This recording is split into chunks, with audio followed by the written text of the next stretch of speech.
Okay, quick video to show you how the Intercept device works.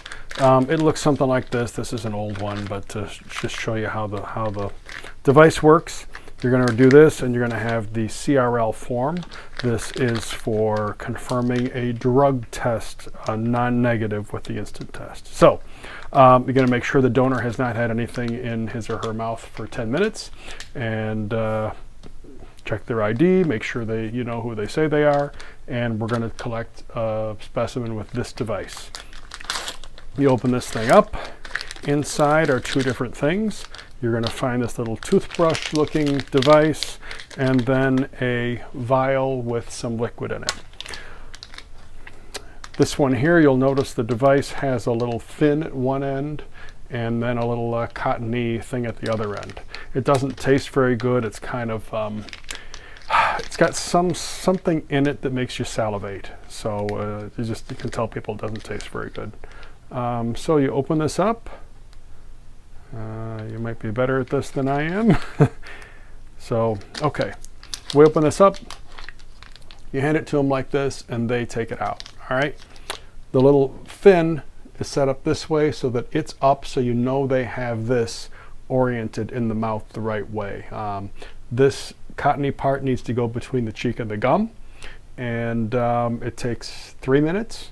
Let it, have them put it in there. They can move it around, but it kind of just has to stay in that area, move around, get it all wet. So after 3 minutes, they're holding this. You've got the vial. You want to pop the top off with your thumb. It's kind of tricky. Make sure you don't spill it, but you're holding this. They have the device. It's all wet now. This is not going to fit in here very well because it's dry, but you hold this and they shove it in there. It fits a little easier because it squishes in when it's wet. Okay, so it's at the bottom of the vial. You notice this thing is notched.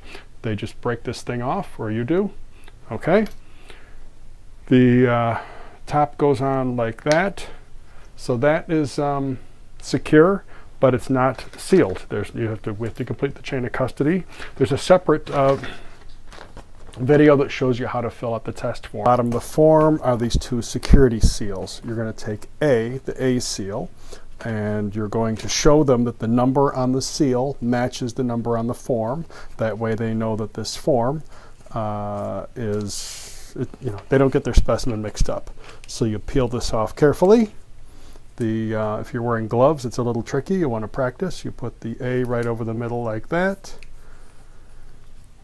Put it down like this. On here is a spot for the date. You write the date. Carefully, it's hard to write on there, but you want to do it after it's on the seal. You have them initial. They initial it. Okay, so this is all done.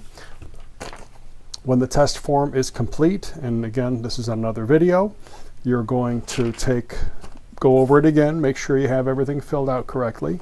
Then you're going to take the laboratory copy, which is the top one.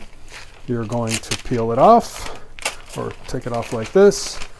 I normally fold it like this because a lot of times you have a social on it, keeping the barcode visible. You can do it that way, or you can fold it backwards.